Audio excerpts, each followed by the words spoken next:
पूर्णमदः पूर्णमिदं पूर्णात् पूर्णमुदच्यते पूर्णस्य पूर्णमादाय पूर्णमेवावशिष्यते वसुदेवसुतं देवं कंसचाणूरमर्दनम् देवकी परमानन्दम् कृष्णं वन्दे जगद्गुरु गुरु ब्रह्मा गुरु विष्णु गुरुदेवो महेश्वर गुरु साक्षात् परब्रह्म तस्मै श्री गुरुवे नमः। सच्चिदानंद भगवान की जय। सनातन धर्म की जय।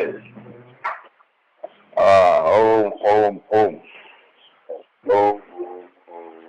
बोलो આજે સત્સંગ હમણાં અજ્ઞાન ઉપર અથોડા અને એ ટાઈપના સત્સંગો ચાલે છે અને આ સત્સંગો લેવા પાછળનું કારણ આપણો મન ઉપર આપણો વિજય. જય હો. મનની સાથે આપણે હારી જઈએ છીએ. મનની સામે જીત મેળવવાની છે. એટલે મન ઉપર આપણો વિજય થાય. મન આપણા તાબામાં રહે, કોઈ પણ જાતના દુઃખો ના પકડે. આવી ભૂમિકા, આવું સર્જન આપણું સ્વામિત્વ મન ઉપર છે. એ ટાઈપના પ્રવચનો આપણે બધા અત્યારે લઈએ છીએ. તો શું છે આ મન? શું છે? તો મનને આપણે ના જાણી શકતા હોઈએ. વૈજ્ઞાનિકો બધાથી મરી ગયા ઓપરેશન કરીને કે મન નામની વસ્તુ શું છે, ક્યાં છે, ક્યાંથી ઉત્પન્ન થાય.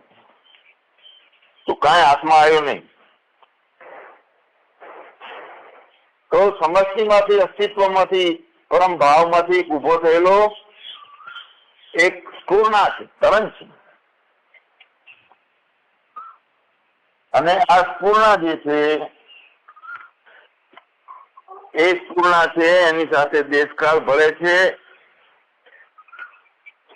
વિશિષ્ટ શક્તિઓ માયાની જે છે એની અંદર ધારણ થાય છે અને બહુ શક્તિશાળી ઉર્જા છે મન છે. અજ્ઞાનની 7 ભૂમિકાઓ છે ને, એમાં મૂળમાં બીજમાં આવ્યું મન છે. પહેલી ભૂમિકામાં આપણને ખૂબ બધા અનુભવ થાય છે કે હું છું, હું જુવાન છું, હું બાળક છું, મારે કયડો થવાનું છે, હું જાગું છું, હરવું છું, ફરું છું. સારા નશાના ભાવ છે, જાગ્રત સ્વપ્ન સુસુપ્તિની અવસ્થાઓનું જ્ઞાન છે. તો આ જ્ઞાન તો બધાને હોય ને, જ્ઞાનીને હોય ને અજ્ઞાનીને હોય. બુદ્ધને, રામને, કૃષ્ણને આ જ્ઞાન નહીં હોય. જે જ્ઞાન અવતારોને અને જ્ઞાનીઓને છે તેનું તે જ્ઞાન આપણને પણ છે. મન દ્વારા થતું રહેલું. મન એક વિશેષ શક્તિ છે, પોતાના ભાવમાંથી ઉભો થયેલી ઉર્જા છે. હવે બધાને આ જ્ઞાન છે, પણ એવું શું છે કે રામ, કૃષ્ણ, બુદ્ધ એ બધા સુખી અને પરમ અવતાર થઈ ગયા, આપણે સામાન્ય જીવડા રોતા રહી ગયા. તો આપણે દેહ છીએ અને દેહ સાથેનું તાદાત્મ્ય છે. જો આપણે ના હોત તો આપણે શું હોત?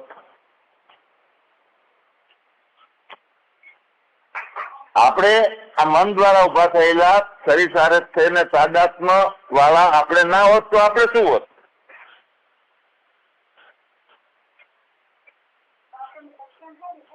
मैं ना होता तो मैं क्या होता? तो मैं खुदा होता. लेकिन डूबोया मुझको होने नहीं. मारू होवा पण હું શરીર છું, દેહ છું, આટલા વર્ષનો છું, આવું હોવા પણ હું મને દબોયો છે, ડૂબાડ્યું છે. અને એ ડૂબાવી દીધો એટલે શું છે કે અજ્ઞાનમાં એના રોદડા રોઈએ છીએ, આપણે દુઃખી છીએ, બીજો નડે છે, પરિસ્થિતિઓ સારી નથી, પૈસાનો અભાવ છે, શરીર સાથ આપતું નથી, બધી જાતની માગણીઓ અને દુઃખની કલ્પનાઓમાં જીવીએ છીએ. ખ્યાલ આવે આપણને કે બુદ્ધ છે, કૃષ્ણ છે, રામ છે, તે સુખી શા માટે ને આપણે કેમ દુઃખી?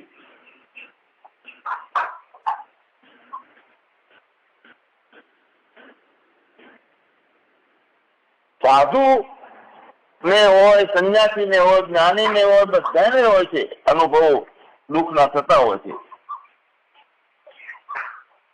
છતાં જ્ઞાની છે એ સુખી છે. કબીર કહે છે ને કે અમે તો દુઃખી છીએ, સંસારિયા જે છે બધા સુખી છે. કેમ કે સુખિયા સબ સંસાર ખાવે और सोवे, दुखिया दास कबीर જાગે ઓર રોવે.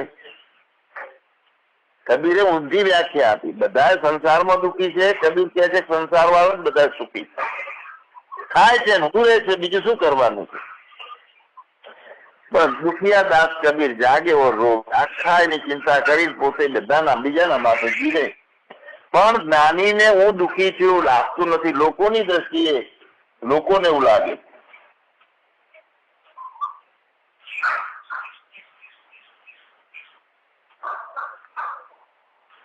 શાંતિ માટે આપણું જીવન છે, પણ શાંતિ માનતી નથી, મળતી નથી. ચેન નથી આપણને. દરેક શું છે ચેન? અને જેને પોતાના મગજની અંદર, પોતાની માન્યતાની અંદર જો સુખ ચેન પ્રાપ્ત કરી લીધી, તો કેવી રીતે કરી લીધું? તો પોતાના દિમાગને ઠીક કર્યું છે અને બીજું કઈ બહારથી વસ્તુ લાવી નથી, નવી ઉગાડી નથી. પ્રસન્નતા નામની પોતાની સમજને ઠીક કરી છે, બીજું કઈ નથી. મતલબ એ છે કે આપણું મન આપણને દુઃખી કરે. જો મન ચંગા તો કથરોટ में ગંગા.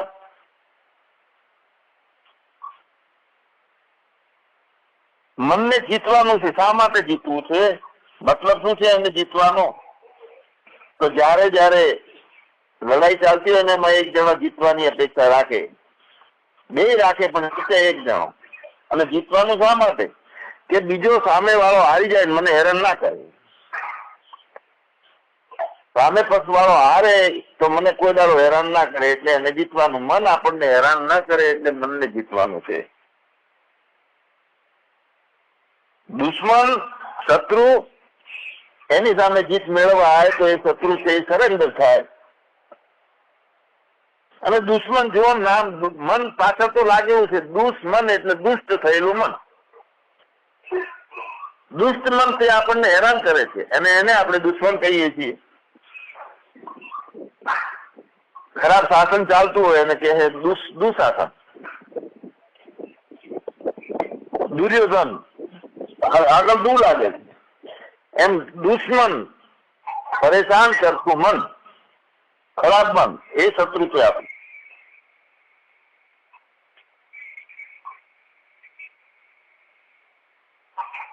પણ ખરાબ મન છે એ મનને ગમતી વસ્તુઓ બધી હોય ત્યાં તે મનને તકલીફ નથી થતી. મનને ગમે છે ગમતી વસ્તુઓ, પણ આપણા મનનું આપણું મન નથી. આપણને જેવું જોવે એવું મન નથી, જ્ઞાની મન નથી. આપણા મનની ચીજ વસ્તુ આપણી પાસે હોય તો તે આપણને ગમે છે, પણ મન આપણા મનનું ના હોય તો આપણને ના ગમે, દુઃખી થાય છે. અને પછી મુક્તિ માટે કરવાનું છે. મતલબ શું છે? બધું ખરાબ છે. મન આપણા મનનું નથી, મન આપણું માનતું નથી, મન આપણને દુઃખી કરે છે. તો સ્વરૂપ સ્થિતિની મુક્તિ એ ક્યાં છે? મનની અંદર ધારણ થશે. મનનું જે જ્ઞાન અવસ્થા જે છે કે જ્યાં સ્વરૂપ ભ્રષ્ટ થઈ ગયું છે, અહંકાર પણ આગળ વધી ગયું છે, સ્વરૂપ ધમકાઈ ગયું છે અને આ અજ્ઞાનનું લક્ષણ છે. કાલે આપણે વાત કરતા હતા અજ્ઞાનની 7 ભૂમિકાઓ અને જ્ઞાનની 7 ભૂમિકાઓ. તો જો પોતાના અસ્તિત્વમાંથી વ્યાપકતામાંથી એક તરંગ ઉભો થઈ ગયો, એમાં દેશ કાળ ભળે છે, 3 ગુણો ભળે છે. જેટલું વધારે માયાના સર્ગો ભરે છે એટલું મન વધારે થાય છે અને ખૂબ અનેક જાતના અનુભવો કરાવે છે. એ બીજ છે. તો અજ્ઞાનની પહેલી ભૂમિકા છે જાગૃત અવસ્થાનું ઉભું થયેલું આ મન, બીજ. બીજી અજ્ઞાનની ભૂમિકા છે જાગ્રત. તો જાગ્રતમાં શું છે? આ હું, આ મારું, એવી જે મનમાં પ્રતીતિઓ થવી. કહીએ છીએ કે મનનું ધ્યાન બધેરા હોય છે મનથી. તો મનની જાગૃતિ છે અજ્ઞાનમાં. આ હું, આ મારું, આ જેટલી પ્રતીતિઓ થાય છે એ જાગ્રત અવસ્થા છે મનની. અને મહાજાગ્રત ત્રીજો અજ્ઞાનની ભૂમિકા છે મહાજાગ્રત. આ હું, આ મારું, એવી જાતનો ઉદય થયો, એવી જાતનો જન્મ થઈ ગયો અંદર મનનો, અથવા પહેલાના જન્મના સંસ્કારથી જે દ્રઢ વિશ્વાસ મનની અંદર થાય છે કોઈ પણ વસ્તુ પ્રાપ્ત કરવી હોય એના વિશે, તો એને મહાજાગૃતિ કહે છે. મનની ઉત્પત્તિ છે તે બીજ છે, મનની સ્થિતિ છે તે જાગૃત છે મનની, અને મનની નિષ્ઠા એની અંદર દ્રઢ શ્રદ્ધા પેદા થઈ ગઈ, દ્રઢ વિશ્વાસ છે, તો એ મનનું મહાજાગૃતની ભૂમિકા છે. તો અવસ્થાઓ બધી મનની છે, અજ્ઞાનની છે. તે ચોથી એક અવસ્થા છે આપણું મન વિશ્વાસથી દ્રઢ થઈ ગયું, પુનર્જન્મના સંસ્કારથી દ્રઢ થઈ ગયું, કંઈક પણ સાથે લઈને આવ્યા છીએ એ પ્રમાણેનો મન સપોર્ટ કરીને આગળ જીવાતું હોય. તો અભ્યાસથી જે દ્રઢ થયેલું અથવા ના થયેલું જાગૃત અવસ્થાનું જે મનોરાજ્ય છે એને જાગૃતનું સ્વપ્ન કીધું છે. આ ચોથી ભૂમિકા છે, જાગૃતનું સ્વપ્ન. મનોરાજ્ય જે છે ને, અભ્યાસથી દ્રઢ થયેલું હોય અથવા ના થયેલું હોય, પણ જાગૃત અવસ્થાની અંદર જે મનોરાજ્ય મન દ્વારા જેટલા કલ્પનાઓ જલ્પનાઓ થાય છે તે આ જાગૃતનું સ્વપ્ન છે, ચોથી વસ્તુ. અને 5મી અવસ્થા છે સ્વપ્ન, પ્યોર. અજ્ઞાનની આ 7 ભૂમિકાઓ છે. આકાશમાં આપણને અમુક વખતે 2 ચંદ્ર દેખાય, પછી શીતલામાં ચાંદી દેખાય, રાંધવામાં સાપ દેખાય. જેટલી ભ્રાંતિઓ છે, તો ભેદથી જાગૃત અવસ્થામાં, જાગૃત દશામાં અભ્યાસથી અનેક પ્રકારના સ્વપ્નો છે. આ બધા રૂપામાં, શીતમાં રૂપાની ભ્રાંતિ, આકાશમાં 2 ચંદ્રમાની ભ્રાંતિ. તો આ પ્રમાણેના ભેદ નથી હોતું, દેખાય છે જાગૃત દશામાં. તો ભેદથી જે જાગૃત દશામાં અભ્યાસથી અનેક પ્રકારના સ્વપ્નો થાય છે એને સ્વપ્ન કીધું. હવે 6મી ભૂમિકા છે સ્વપ્નમાં જાગૃતિ. આ નાશવંત દેહ છે અથવા અવિનાશી દેહ છે, જે એની અંદર સૂક્ષ્મ દેહ. તો આ સ્થૂળ અને સૂક્ષ્મ દેહમાં જાગૃત દશાની જેમ જયારે સ્વપ્નમાં દ્રઢ નિશ્ચય થાય છે ત્યારે એને સ્વપ્ન કહેવાય. આ સ્થૂળ દેહ અને સૂક્ષ્મ દેહમાં દ્રઢ નિશ્ચય થઈ ગયો આપણો, હું દેહ છું, હું મન છું, આ બુદ્ધિ છું, આ જાગૃત, આ સ્વપ્ન છે, જાગૃત સ્વપ્ન છે આખું. અને બીજી છેલ્લી અવસ્થા છે સુષુપ્તિ. એટલે ભવિષ્યમાં દુઃખનો બોધ આવશે, ભવિષ્યમાં દુઃખો આવશે, આવી રીતની જે જીવની એક ધારણા છે, જડ સ્થિતિ છે, એને સુષુપ્તિ કીધી. તો અજ્ઞાનની આ 7 ભૂમિકાઓ, હું મન છું, હું શરીર છું, આ ધારણાથી ચાલુ થઈ. હવે હકીકતમાં આ મનને શત્રુઓથી મુક્ત કરવાનું છે, અને મનથી આપણે મુક્ત થવાનું છે. તો પહેલી શરત એ છે કે અધ્યાત્મના માર્ગમાં સતત અભ્યાસ, સતુ દીર્ઘ કાલમ નૈરંતર્યમ સત્કાર્યાર્થ જેવી તો દળભૂમિ, ચલતે રહો ચલતે રહો ચલતો રહો, રૂકો નહીં. પાણી નદી વેગે ને શુદ્ધતે, નદી છે એનો વેગ ચાલુ હોય તો એ પાણી સુધરે છે. જો એ ખાબુચિયામાં ભરાઈ જાય તો 2 કે 3 દિવસની અંદર પોરા પડી જાય, ગંધ મારવા માંડે છે, તે પાણી બગડી જાય. અને પાણી કાયમ પ્રવાહિત રહે જરૂરી છે, ફરતું રહે જરૂરી છે. એમ આધ્યાત્મના ક્ષેત્રમાં આપણે ક્યાંય પણ સંપ્રદાયમાં, ક્યાંય પણ વાડામાં, કોઈ પણ જાતની માન્યતાઓમાં, મનોરાજ્યિક મનોકલ્પિત માન્યતાઓમાં ક્યાંય રોકાવાનું નથી. ક્યાંય ગુલામ થવાનું નથી કોઈના બંધનમાં. આધ્યાત્મિક ક્ષેત્રમાં કોઈ સંપ્રદાય, કોઈ આશ્રમના ખૂંટેથી છૂટી જવાનું, ટેમ્પરરી બંધાવું પડતું હોય તો બંધાય ભલે, પણ કોઈ મહાપુરુષથી, કોઈ ગુરુની ચુંગાલમાં, કોઈ આશ્રમમાં, કોઈ સંપ્રદાયમાં જે ફસાઈ રહ્યા છીએ તો જેમ પાણી ખદબદીને બગડે છે એમ આપણું જીવન પણ બગડે. વિવેક બુલંદ જોઈએ, આપણો મજબૂત વિવેક જોઈએ. સત્ય જે છે એક એવી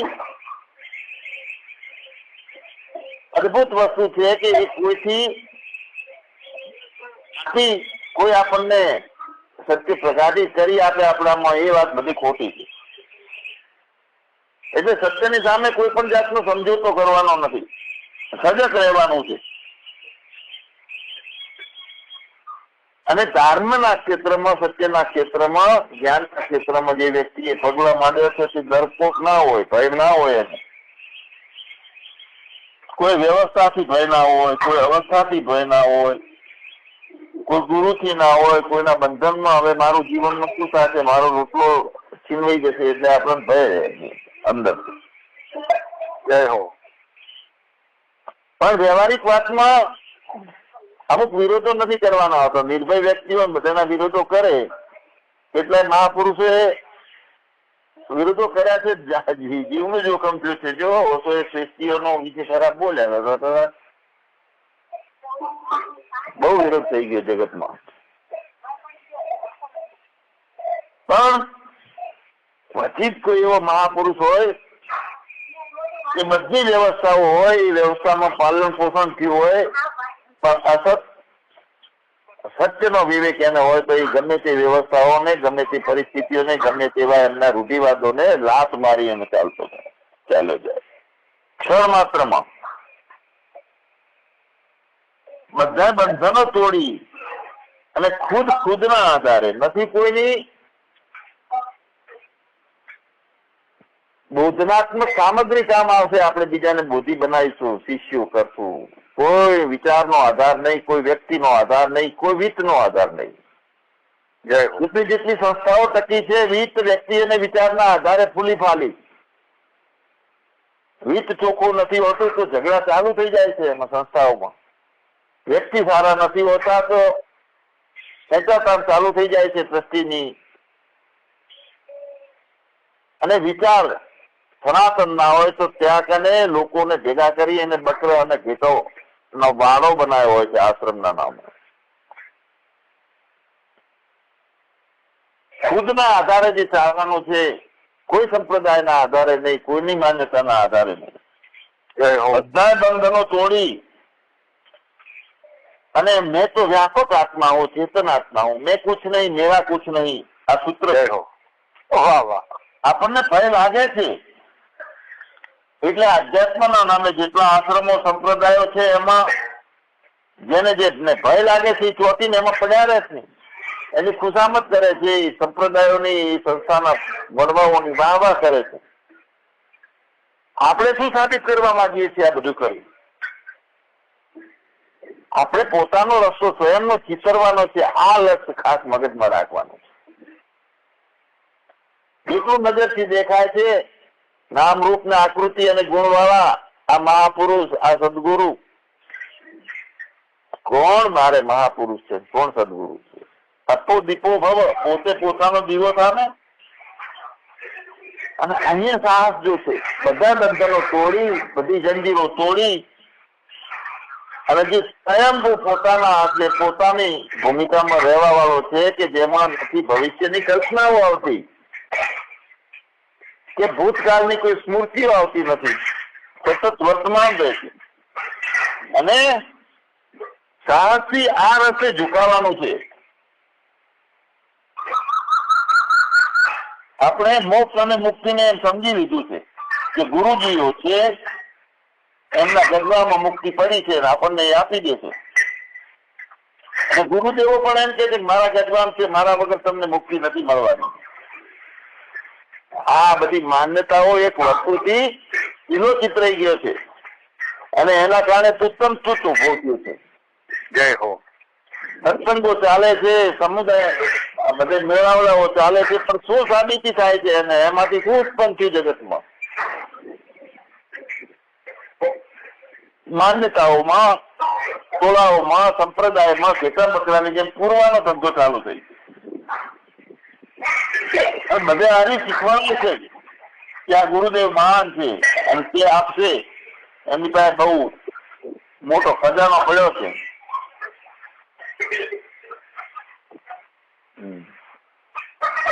12 વર્ષ સુધી સંત પાસે રહેવું પડે તો જ્ઞાન થાય, આશ્રમના સેવા કરવી પડે તો થાય, અને તો તમને સંત છે દીક્ષા આપે અને તો જ્ઞાન થાય. પાછું અવાજ આવે છે, જેનાથી અવાજ આવતો એનાથી દૂર જતા રહો મોબાઈલ લઈ.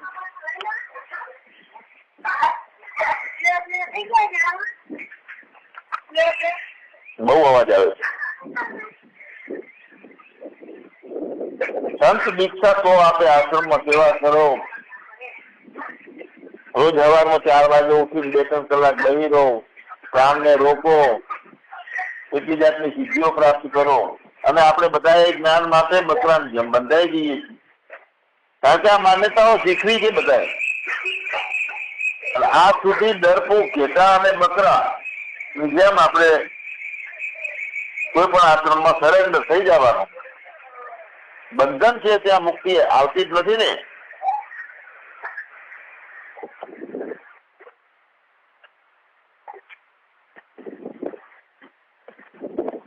અઢારસો ને 95 સાલમાં એક થિયોસોફિકલ સોસાયટી હતી અને એ પ્રખ્યાત હતી. એમાં ગ્રીક ભાષાના 2 સંતો થઈ ગયા, એક થિયોસ અને એક સોફિયા. 2 સંતો થઈ ગયા. એ 2 સંતોએ આ સોસાયટી ઉભી કરી હતી. એ સોસાયટીમાં ફક્ત તત્વચિંતન અને બ્રહ્મ વિદ્યા સિવાય બીજું કશું હોતું નહીં. કોઈ જાતના ભાડા પણ જેટલું જ્યાં સારું છે એ બધામાંથી લાવીને એની અંદર પીરસવામાં આવતું. મતલબ એ હતો બધા ધર્મોનો અહીંયા સમન્વય હતો. બુદ્ધ, ક્રિશ્ચન, હિન્દુ ધર્મ બધાનો, અને કોઈ પણ જાતના સંપ્રદાયના ભેદભાવ વગરની આ સોસાયટી હતી. અને જે કૃષ્ણ મૂર્તિ જે થતી આપણા મહાન ફિલોસોફર, એમના પિતાજી પણ એ સોસાયટીમાં સભ્ય હતા. હવે 1905, 6, 7 ની અંદર જે કૃષ્ણમૂર્તિની માતાજી મરી ગયા.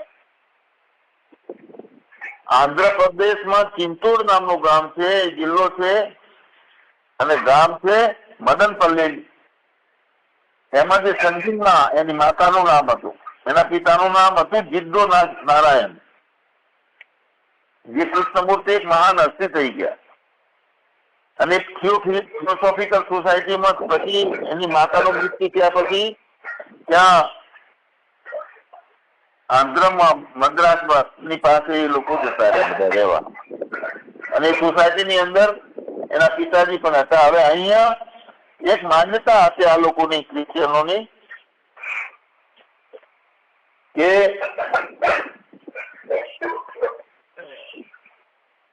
એક અવતાર ધારણ થવાનો છે.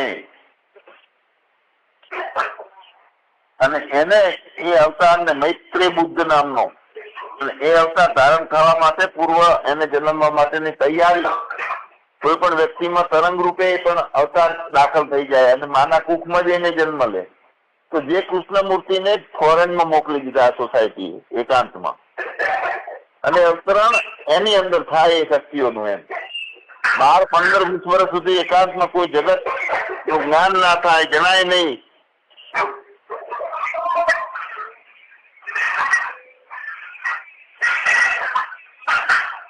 તો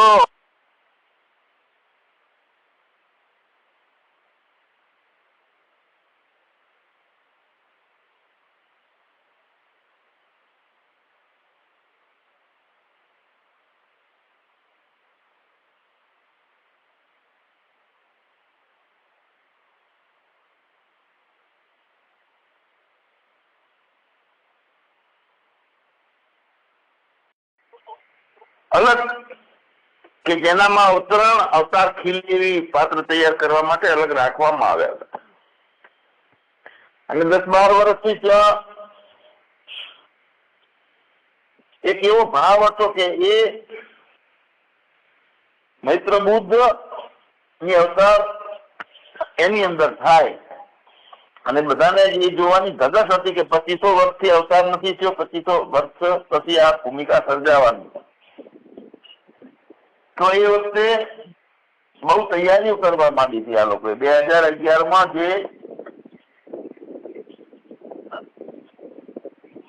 જે કૃષ્ણમૂર્તિની અધ્યક્ષતા હતી એ વ્યવસ્થા એવી રીતે તૈયાર કરી હતી કે જે કૃષ્ણમૂર્તિને આકર્ષિત ન કરી શકે કોઈ. બધાએ નક્કી કર્યું હતું કે આ મહાન અવતાર તરીકે એને ઘોષિત કરવાનો સારો મહાન સંત છે. એ પ્રમાણે પણ જે કૃષ્ણમૂર્તિને વિવેક હતો એ બધાના નહીં, પશુની જેમ એ સંસ્થા સાથે બધાને માન પૂજ્ય ભાવ ખૂબ બધાએ ઉભો કર્યો હતો. પણ મુક્ત ચેતનામાં માનનારા જે કૃષ્ણમૂર્તિ ક્યાંય બંધાણા નહીં, કે ક્યાંય બંધાવાનો, કોઈને બાંધવાનો પણ પ્રયત્ન નથી કર્યો કે હું આ વાળાની અંદર બીજાને બાંધું. એ વખતે વિશ્વગુરુ તરીકે ઘોષિત કર્યા છે, પણ જે કૃષ્ણમૂર્તિએ કીધું તો ગુરુ તો તે જેટલું સત્ય છે ને સત્યને દબાવનારા છે. અત્યારના ગુરુ સત્ય તો તમારી અંદર છે, દરેકની અંદર પડેલું છે.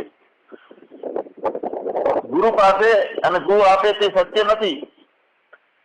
બધા જ બંધનોમાંથી સ્વતંત્ર થવું એ જરૂરી છે. આ આપણી વાત છે. કેટલાય કિલ્લાઓ, કેટલી સંપ્રદાયો બની ગયા છે, કેટલાય ગુરુઓ બની ગયા છે, કેટલી માન્યતાઓ છે, પણ આપણી સત્યની ભૂમિકા એક એવી હોવી જોઈએ, આધ્યાત્મની યાત્રા એવી હોવી જોઈએ કે જ્યાં પથ રહિત પથ, રસ્તા રહિત નો આપણો આ રસ્તો હોવો જોઈએ. એ સ્વયંનો છે અને એ આધ્યાત્મિક રસ્તો છે. અને એ પથ રહિત પથની અંદર કોઈ આવશ્યકતા કોઈની નથી, શાસ્ત્રોની નથી, ગુરુની નથી. અને એ પથ ઉપર પોતે ચાલવાનું છે, બીજું કોઈ નથી. નથી શાસ્ત્ર, નથી ગુરુ, પોતે જ છે. મેરે અપને સિવા કુછ નહીં. અને પથ રહિત પથ એટલે કોઈ કિલોય નથી, પથે નથી, રસ્તોય નથી. ગતિથી કોઈ વ્યાપકતા નથી ત્યાં, કે ગતિ પણ નથી.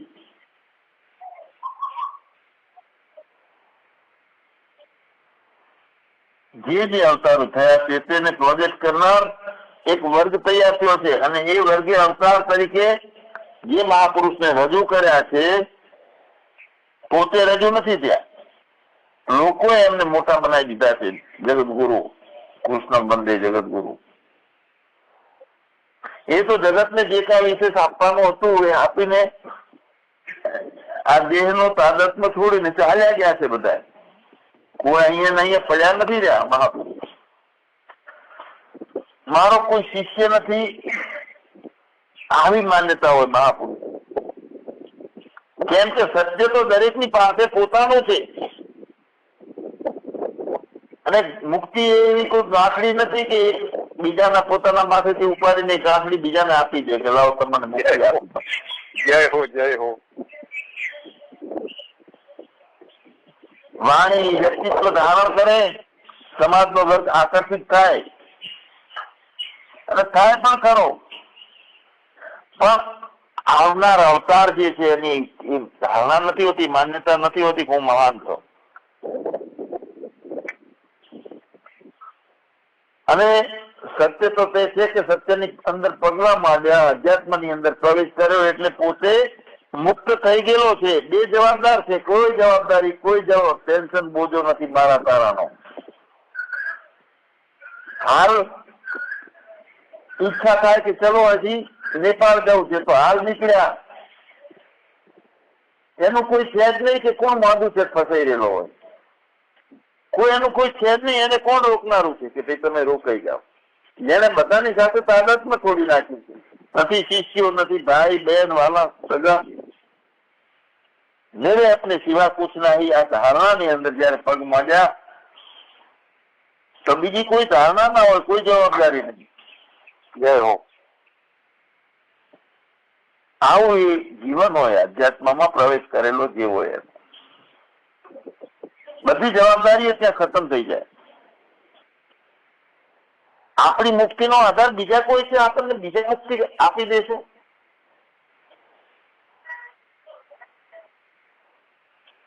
આપણે શિષ્ય બની રહીએ તો ઠીક છે, પરંપરા છે, થોડું જ્ઞાનની ભૂમિકા અને ઈશ્વરને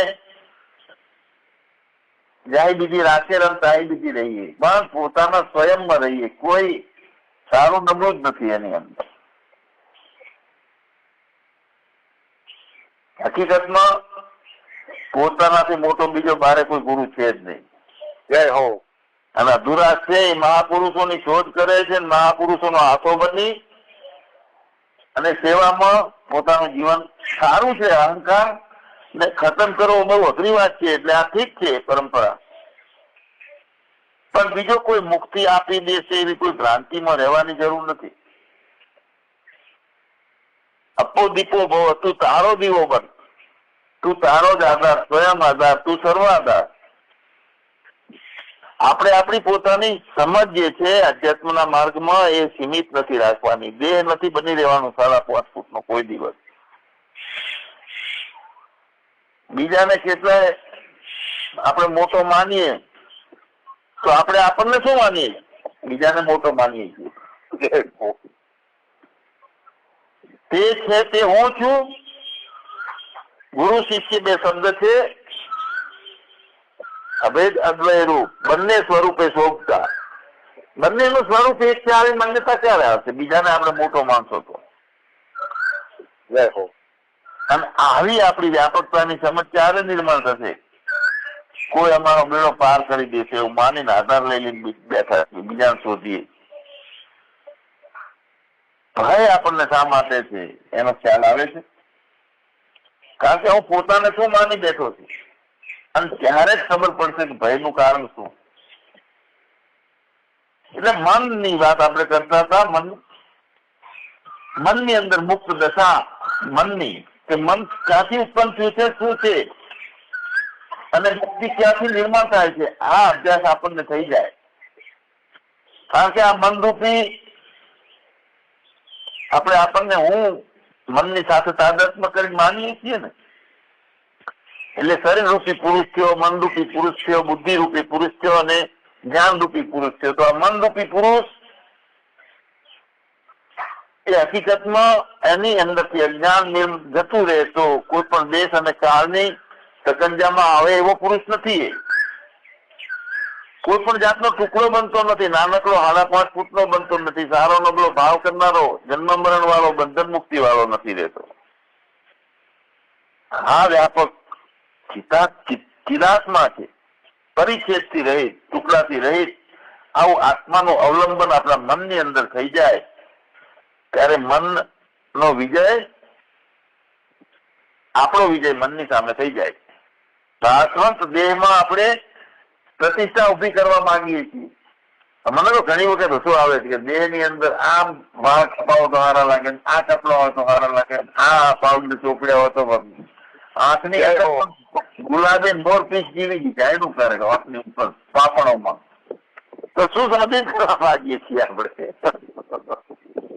ગાંધીજીને પુત્રી હતી ખાલી, આખા વિશ્વનો રાષ્ટ્રપિતા બની ગયો દેશનો. એના ચંપલ કેટલા વાળા હતા કે મોજા કેટલા વાળા હતા એ જોયું કે ચશ્મા કેટલા રૂપિયા વાળા હતા?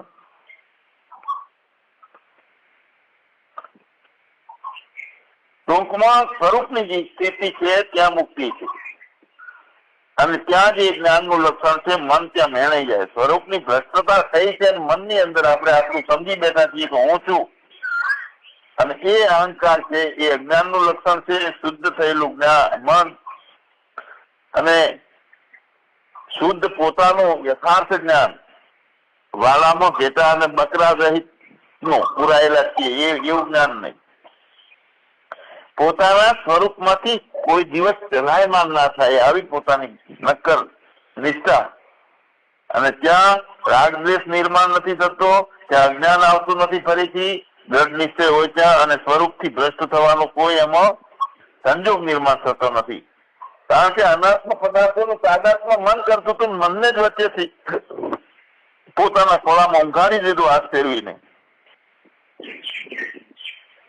અનાત્મ પદાર્થોનું તાદાત્મ થવું એને જ મોહ કીધો છે. મોહ ક્યાં સુધી હોય? જ્યાં સુધી મનની સ્થિતિ હોય ત્યાં સુધી મોહ હોય છે. તો વિષયનો સંકલ્પો છે એ મન હોય છે ત્યાં સુધી હોય છે. બીજું ઉત્પન્ન શા માટે છે? મન છે એટલે બીજું લાગે છે, બીજું શું છે જ નહીં, કઈ મેરે अपने સિવા કુછ નહીં. ભેદ બધા જે ઉભા થયા છે, અહંતા હું હું હું નકલી હું, પછી એ હું લાગે છે ને એ ખોટો છે. હો થયેલો નકલી હું ને મટી જાય પોતાના જ્ઞાનના પ્રકાશથી, અને જે ચૈતન્યતા પૂરી લેલી છે, વિશ્વવ્યાપી છે, અંદર બહાર એકરસ છે, તે આપણી સ્વરૂપની સ્થિતિ છે. અને મન જે છે જીવનની દશા જે પ્રાપ્ત થાય છે, મનની અંદર થતા કાયમી આનંદ દાખલ થઈ જાય છે. તો જ્ઞાનની 7 ભૂમિકાઓ કઈ પ્રકારની છે એનું પછી આપણે વાતો લઈશું. સચ્ચિદાનંદ ભગવાનની જય, રામચંદ્ર ભગવાનની જય. ઓમ નમઃ પાર્વતી પતે હર હર મહાદેવ. બોલો. સરસ સરસ બોલો. મજા. મનની જબર વાત કરી. ગીતામાં ભગવાને કીધું છે ને, ઉદ્વરેદાત્મ નાત્માનમ નાત્માનમ વસાદયેત આત્મેવો આત્મનો બંધુરાત્મે વરિપુરાત્મન. કે હે અર્જુન, આ મન તારું મિત્ર છે અને આ મન તારું શત્રુ છે. માટે તું એનો નિગ્રહ કર. સરસ સરસ સરસ સરસ. બહુ આ વિષય ગમ્યો મને. આપના આજે એક વાણી કઉ છું. ગુરુ ભગવાનની જય. મત થા મનનો ગુલામ પ્રાણી તું, મત થા મનનો ગુલામ રે. ઓ મનના દોરવણે તું દોરાઈને ભાઈ, મનના દોરવણે રે એ દોરાઈને ભાઈ, 84 ફરે સડાઈ ભાઈ તું, મત થા મનનો ગુલામ રે. ઓ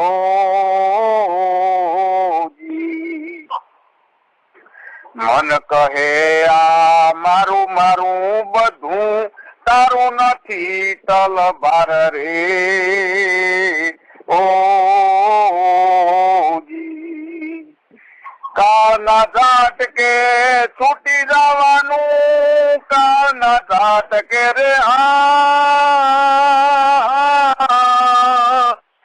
એ છૂટી જવાનું થાશે ઘોર અંધારું વિરાતું, મત થા મનનો ગુલામ રે. ઓ લોભ લાલચ ને આશા તૃષ્ણા યજ્ઞ ને અથડાયો રે.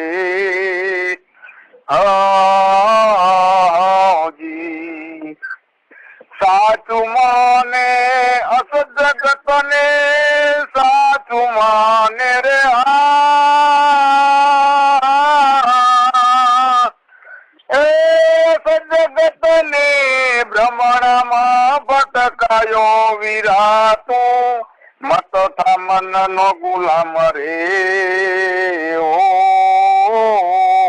ઓજી મન તારો મિત્ર મન તારો શત્રુ મને કીધું મારું મારું રે ઓજી વિષય વિકાર ને છોડતો મનવા વિષય વિકાર ને રે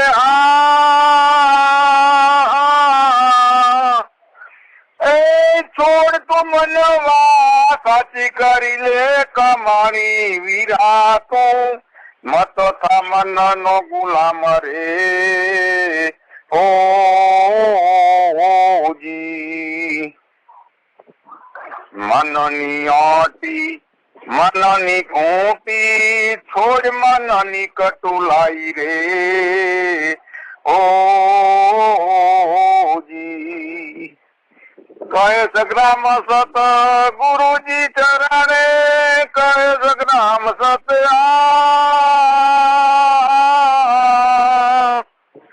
હે ગુરુ પ્રતાપે ગુરુ છોડાવે અધમાઈ વિરાતો મત થા મન નો ગુલામ રે